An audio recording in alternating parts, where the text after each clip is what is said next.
Yep. So what we do, you know exactly what I'm talking about, right? We had been doing this for a few of these companies, getting the CEO, the COO, the legal guys, the marketing guys, the operations guys, and everybody together in a room, and then discuss, like, let's imagine this breach has happened. Now what do Mm-hmm. we do? The moment you do that, now the operations guy sees, my goodness, there will be so many calls which is going to come to my call center. This guy doesn't even have a Mm-hmm. script on how to respond to, and I don't know how to handle this. So there are a couple of things that happens. One is like you get more ready to face something like that. A Yes. playbook emerges, all those things.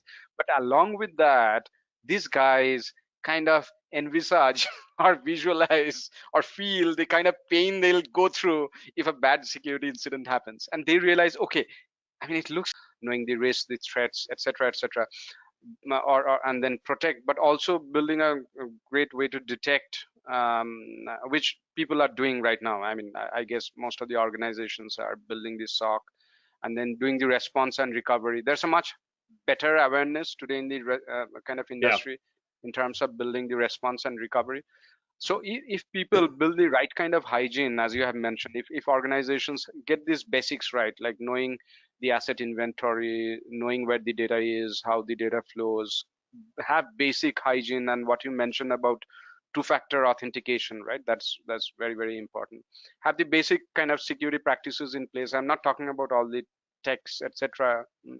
And then having a basic mechanism to detect attacks and then respond and recover from it. So a lot of times cybersecurity is made to look very complex.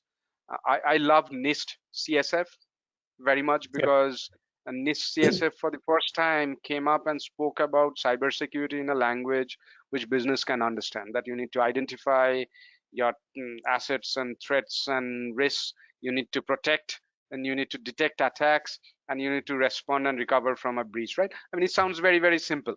Now, when you look at ISO or PCI, they talk about WAF and DAST and this and that control. It's not really very friendly from the perspective of management and other stakeholders. So I'm a big fan of NIST CSF in terms of building an architecture.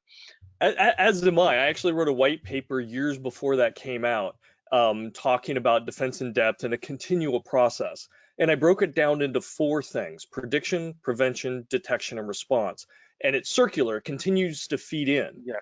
And and Gartner picked that up. They published some things a few years ago on that white paper. But NIST, and I've worked with NIST for many years on many different projects. They move very similar. They're one or two off, right? Because they go to identify, they don't talk predict. But yeah, it's really from a continual management perspective, you do need those four things, right? You need a prediction capability, you need that prevention capability, and those two give your highest ROI, by the way. But you will never be perfect. Things will always get through, or you will choose to allow vulnerabilities to exist, black swan events, so on and so forth, because it's too expensive to protect against. That's fine. So you need that detection and response capability, and those two to have. Exactly. Yeah, a lot of people have that kind of perception, and a lot of people are not even aware of this problem, that I need to know where data is and how data flows. Because like security guys are working in silos, and they have no idea that the marketing team, how they work on the data. Do they have an analytics team? Do they have an analytics partner?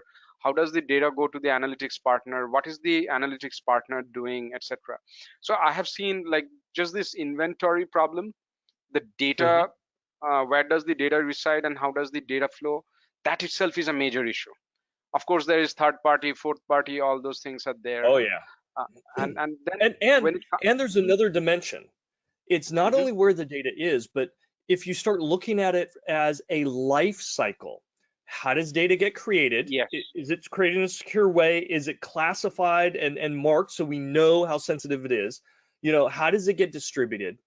And how does it die? And that's exactly. when I sit and I talk with IT folks or organizations, HR, whatever, I'll ask, all right,